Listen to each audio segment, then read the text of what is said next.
미국 암호화폐 규제의 심장부라고 할 수 있는 곳이죠. 상품선물거래위원회 CFTC에 아주 흥미로운 인물이 한 명 돌아왔습니다. 근데 이게 그냥 고위직 한 명이 복귀했다 이런 차원의 뉴스가 아니고요. 시장에서는 이걸 미국 암호화폐 규제의 판이 완전히 바뀔 수 있다 이런 아주 중요한 신호로 받아들이고 있습니다. 오늘 우리가 좀 깊게 파고들 인물은 바로 비트코인 선물 시장의 개척자 아미를 자이디입니다. 도대체 이 사람이 왜 지금 돌아온 걸까요? 이 한 사람의 복귀가 여러분이 투자하고 있는 암호화폐 시장의 미래를 어떻게 바꿀 수 있을지 지금부터 한번 제대로 뜯어보겠습니다. 네, 이건 정말 상징적인 인사죠. CFTC의 새로운 리더십이 어떤 그림을 그리고 있는지 가장 명확하게 보여주는 뭐랄까 첫 수라고 할 수 있습니다. 과거에 아무도 가보지 않았던 길, 그러니까 암호화폐를 제도권 금융으로 끌어들이는 길을 처음으로 낸 사람이잖아요. 그런 인물이 이제는 아예 시장 전체의 거통 시스템을 설계하기 위해 돌아왔다. 이렇게 볼 수 있는 거죠. 비서실장이라는 직책도 그냥 단순한 자리가 아니라고 하던데요. 그렇죠. 그냥 비서가 아닙니다. 위원장의 생각과 철학을 가장 먼저 정책으로 구현해내는 그야말로 핵심 엔진 역할을 하는 자리입니다. 좋습니다. 그럼 그 아미를 자이디가 대체 어떤 사람인지부터 구체적으로 알아봐야겠네요. 이력을 보니까 2010년부터 2019년까지 CFTC에서 일하면서 미국 최초로 규제받는 비트코인 선물을 탄생시킨 핵심 인물이었어요. 맞습니다. 당시만 해도 비트코인은 그냥 인터넷 돈, 심하게는 해커들의 돈 같은 이미지였는데 이걸 월스트리트 상품으로 끌어들인 장본인인 거죠. 맞습니다. 그런데 여기서 정말 흥미로운 지점은 그의 경력이 가진 그 양면성입니다. 말씀하신 대로 CFTC에서 규제를 만드는 설계자의 입장에 있었죠. 그런데 2019년에 CFTC를 떠나서는 글로벌 금융중개회사인 TPICAP으로 갔습니다. 아, 민간 기업으로요? 네, 거기서 글로벌 컴플라이언스 책임자, 그러니까 규제를 지켜야 하는 시장 참여자의 입장이 됐던 겁니다. 아, 그게 중요하네요. 규제 당국의 언어와 시장의 언어, 이 두 가지를 모두 구사할 수 있는 사람이 된 거군요. 규제만 만들던 사람이랑은 완전히 다른 시각을 가졌겠어요. 바로 그겁니다. 규제 당국이 왜 이런 규정을 만들 수밖에 없는지 그 논리를 이해하면서도 또 시장에서는 그 규정 때문에 어떤 어려움을 겪고 비효율이 발생하는지 이걸 몸소 체험한 거죠. 양쪽 세계를 다 아는 거네요. 네, 일종의 통역사 같은 역할을 할 수 있는 아주 드문 인재라고 볼 수 있습니다. 그렇군요. 그럼 그가 남긴 가장 큰 업적, 2017년 비트코인 선물 시장이 탄생했던 그 순간으로 한번 돌아가 보죠. 당시 CFTC가 CM이나 C5 같은 거대 거래소에서 비트코인 선물을 출시하도록 허가해줬을 때 시장이 정말 뜨거웠습니다. 이게 왜 이렇게 역사적인 사건으로 평가받는 건가요? 흔히들 기관 투자자들이 들어오는 문이 열렸다고 하는데 사실 그건 표면적인 이유고요. 더 깊은 의미가 있습니다. 더 깊은 의미요? 네, 기관 자금이 들어왔다는 건 결과고 진짜 핵심은 두 가지입니다. 바로 신뢰할 수 있는 가격 발견과 양방향 거래가 가능해졌다는 겁니다. 가격 발견과 양방향 거래? 좀 더 쉽게 설명해 주실 수 있을까요? 2027년 지전까지 비트코인 가격은 전 세계 수백 개 현물 거래소에서 제각각 형성됐습니다. 신뢰도가 떨어졌죠. 하지만 CME 같은 거대 규제 시장에서 선물 거래가 시작되면서 수많은 전문 투자자들의 미래 예측이 반영된 훨씬 더 공식력 있는 기준 가격이 생기기 시작한 겁니다. 이게 가격 발견이고요. 그리고 더 중요한 건 합법적으로 숏, 즉 가격 하락에 베팅할 수 있는 길이 열렸다는 겁니다. 아, 그런데 바로 그 지점에서 비판도 있지 않았습니까? 선물 시장이 열리자마자 비트코인 가격이 2만 달러 정점을 찍고 무려 2년 넘게 기나긴 하락장으로 접어들었잖아요.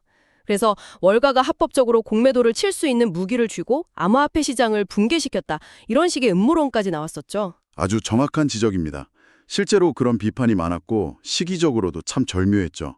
하지만 시장 전체의 발전을 놓고 보면 이 숏 포지션은 단순히 가격을 떨어뜨리는 기능만 하는 게 아닙니다. 그럼 어떤 기능이 있는 거죠? 이런 금융시장의 필수 인프라인 안전벨트와 같아요. 예를 들어 수천억 원어치 비트코인을 보유한 기관이 있다고 해보죠. 가격 하락이 두려워서 맘 편히 잠을 잘 수 없을 겁니다. 하지만 선물 시장에서 숏 포지션을 잡아두면 현물 가격이 떨어져도 선물에서 수익이 나면서 손실을 방어할 수 있습니다.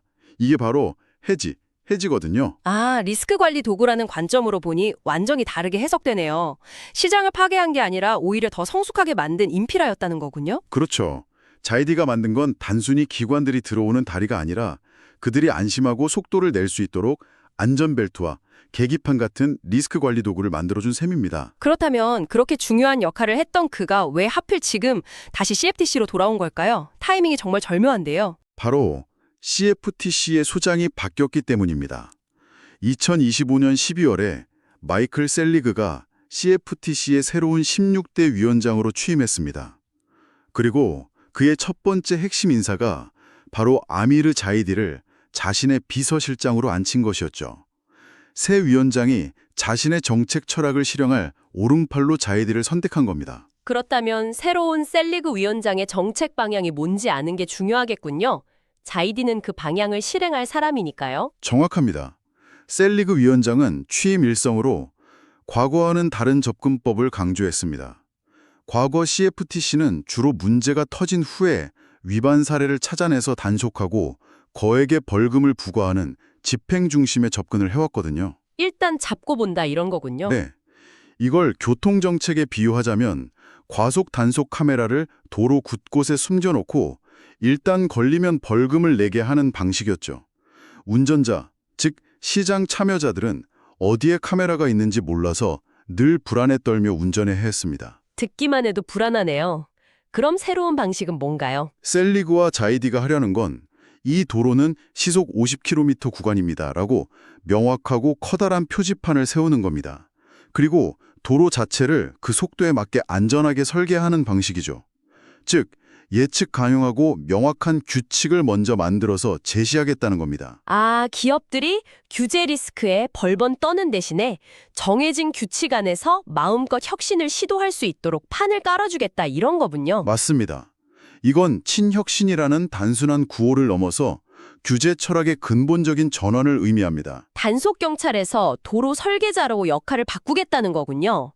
이건 시장 참여자들 입장에선 엄청난 변화겠네요. 그런데 지금 미국 규제 지형을 보면 암호화폐 주도권을 두고 CFTC와 증권거래위원회, SEC 사이에 보이지 않는 기싸움이 정말 치열하지 않습니까? 네, 그렇죠. 백악관에선 둘을 규제 드림팀이라고 부르지만 현실은 밥그릇 싸움처럼 보이기도 하거든요. 바로 그 지점이 자이디의 복귀가 가지는 또 다른 전략적인 의미입니다. 지금 두 기관의 싸움에서 가장 뜨거운 감자가 뭔지 아시나요? 역시 이더리움 아닌가요? SEC는 이더리움이 초기에 자금을 모은 방식 때문에 이걸 미등록 증권으로 보고 싶어 하고 CFTC는 이미 자기들 감독하에 이더리움 선물 시장이 거래되고 있으니 당연히 상품이라고 주장하고 있죠. 맞습니다. 이더리움의 법적 지위를 누가 결정하느냐에 따라서 사실상 디파이나 웹3 생태계 전체의 규제 권한이 어디로 갈지 결정되는 겁니다. 그런데 이 싸움에서 자이디의 존재는 CFTC에게 아주 강력한 무기가 됩니다. 어떤 점에서요? 그는 이미 비트코인이라는 전례 없는 디지털 자산을 성공적으로 상품으로 분류하고 그 파생상품 시장을 안정적으로 규제해본 경험이 있잖아요. SEC가 주로 과거의 법률에 얽매여서 현물 시장을 증권으로 묶으려는 동안 CFTC는 우리는 이미 미래 자산인 디지털 상품을 규제해본 경험과 노하우가 있다는 자신감을 보여주는 거죠. 자이디의 복귀는 CFTC의 이런 주장에 엄청난 설득력을 더해주는 겁니다. 그렇군요. 결국 이 모든 조각들을 맞춰보면 자이디의 복귀는 단순히 한 사람의 인사를 넘어 2026년을 앞둔 미국 암호화폐 시장의 큰 그림, 그러니까 구조 자체를 바꾸려는 신호탄으로 읽힌다는 거군요. 네, 그렇게 봐야 합니다. 이 흐름을 정리해보면 이건 단순히 규제가 더 강해진다는 그런 1차원적인 이야기가 아닙니다. 오히려 시장의 가장 큰 적인 불확실성이라는 안개가 걷히고 예측 가능한 시장이 열릴 수 있다는 강력한 신호입니다. 규칙이 명확해진다. 그렇죠. 규칙이 명확해지면 블랙록이나 피델리티 같은 1차 기관 투자자들보다 훨씬 더 보수적인 연기금이나 국부펀드 같은 궁극의 자금들이 움직일 수 있는 근거가 생깁니다. 리스크를 계산하고 이사회에 보고하고 투자를 집행할 수 있게 되니까요. 2017년에 열린 문이 1차선 도로였다면 이제는 8차선 고속도로를 놓기 위한 설계가 시작됐다. 이렇게 볼 수도 있겠네요. 정확한 비유입니다. 그래서 시장에서는 이런 말이 나오는 겁니다. 2017년에 자이디가 비트코인 선물이라는 특정 상품의 룰을 만들었다면 이제 그가 돌아와서 암호화폐 시장 전체에 룰을 재정의할 차례라고요. 2026년이 그 결과물이 나오는 중요한 해가 될 거고요. 비트코인 선물이라는 작은 문의 설계자가 이제는 미국 전체 암호화폐 시장이라는 거대한 집의 설계도를 그리기 위해 돌아왔군요. 오늘 이야기를 나눠보니까 이건 정말 단순한 인사이동을 넘어 암호화폐 시장이 맞이할 새로운 규제 시대의 서막을 알리는 결정적인 신호탄이라는 생각이 듭니다. 마지막으로 생각해볼 질문을 하나 던져드리고 싶습니다. 과거의 자이디는 암호화폐라는 섬과 전통금융이라는 대륙을 잇는 첫 번째 다리를 놓았습니다. 덕분에 기관이라는 자동차가 처음으로 건너갈 수 있었죠. 이제 그가 돌아와서 설계할 것은 과연 무엇일까요? 기존 다리 옆에 더 튼튼하고 넓은 다리를 몇 개 더 놓는 수준일까요? 아니면 두 개의 땅을 완전히 하나로 연결하고 도시 전체의 교통 흐름을 바꾸는 새로운 대륙 간 고속도로 시스템을 설계하는 것일까요? 아, 그 스케일이 완전히 다르네요. 네. 그가 내놓을 설계도에 따라서 전 세계 디지털 자산 시장의 지형이 근본적으로 바뀔 수 있습니다. 2026년이 바로 그 거대한 변화를 확인할 수 있는 아주 중요한 해가 될 것입니다. 시청해주셔서 감사합니다.